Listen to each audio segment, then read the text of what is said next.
NBA totals for Friday, November 11th. We were 3-1 yesterday. That puts us at 39 and 34 on the season. We also have a segment out there on NCAA totals, so take a look out for that one. That's something we're going to be continuing this season. We're going to be taking a look at a lot of totals for both the NCAA and the NBA in basketball. So it's going to be a lot of fun this year, looking at a lot of games.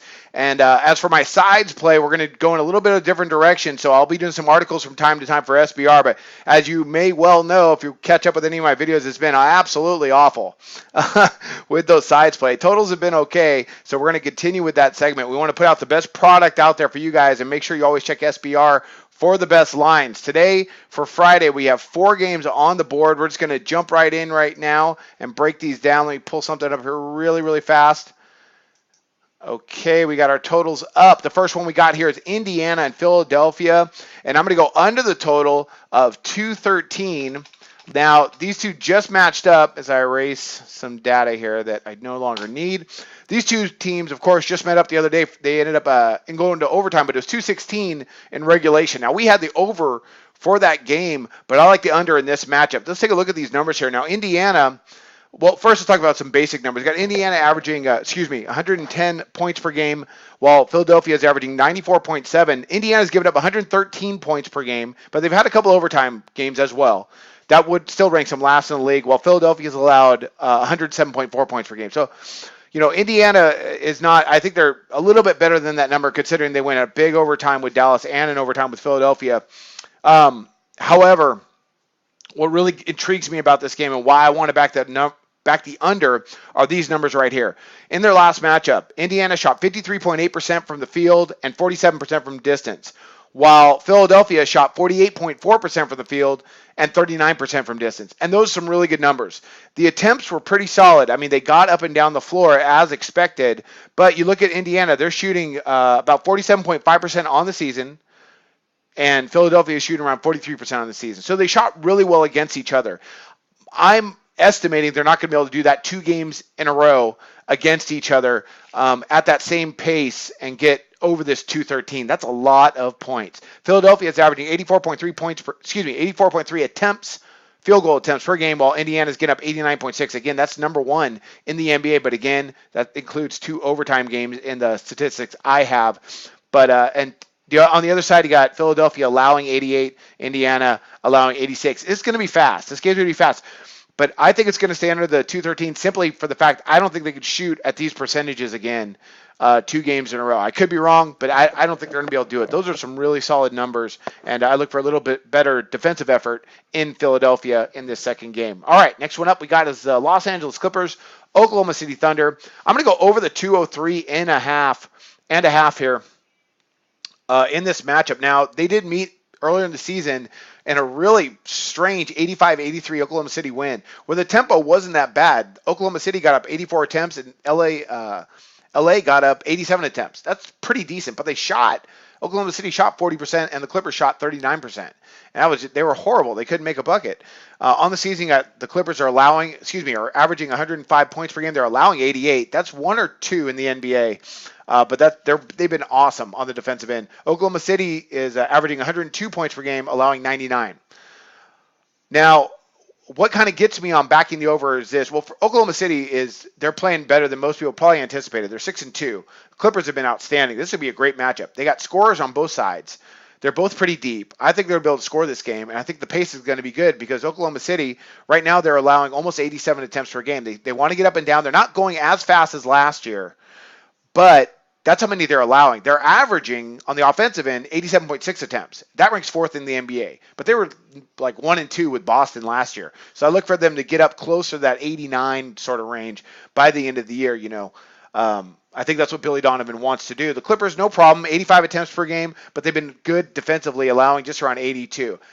This game, however, is in Oklahoma City, so I expect the Clippers to run. Look at them last year. No Kevin Durant, true. But besides that, not a ton of differences on these teams. They went for 228 and 236 in the 2 games in Oklahoma City last year. No overtime. So I look for this game to get up and down the floor. I'm going to go over that 203 and a half. Both teams can flat out rebound the ball. It's going to be interesting, just an interesting matchup overall. But I like over the total between the Clippers and the Thunder at 203.5. Next one we got is Detroit and San Antonio. I'm going to go under the total of 195 with two good defensive teams and two teams that are not shooting the ball particularly well right now. We got Detroit; they're averaging 98 points per game, but they're allowing just 97.4. And the Spurs are averaging 102.1 points per game. They're allowing just 97.6. Now the Pistons rank fifth in the league in scoring defense. Also, offensively, Detroit shooting 43.3% from the field. That ranks 25th in the league. The Spurs, 43.7%. So not much better. That's more towards the middle of the league. The pace, Detroit's, with Stan Van Gundy, they want to go a little bit faster. The Spurs, they are allowing just 80.8 attempts per game, which is one of the lowest in the NBA. So, they're going to get after on the defensive end. They haven't been playing particularly well. Both teams come in losing 2 in a row, but both of them can, Detroit can really rebound the ball, and the Spurs can as well. The Spurs rank last in the league in points in the paint. They are shooting the three decently well percentage-wise, but still, just the way the tempo and the pace of this game, I look for both these teams to come in and play some really good defense, considering the fact they're on 2-game losing streaks. So look for this game to be a little bit more of a grind and for them to stay under the 195. Next one up. And the last one we got here is Sacramento and Portland. And actually, I want to pull up that Sacramento game versus the Lakers. If you give me just one sec to do that. We did have the under in that matchup, which hit with the Lakers kind of surprisingly beating the Sacramento Kings here. Now, hats off to Luke Walton. I mean, the Lakers now they're 5-4.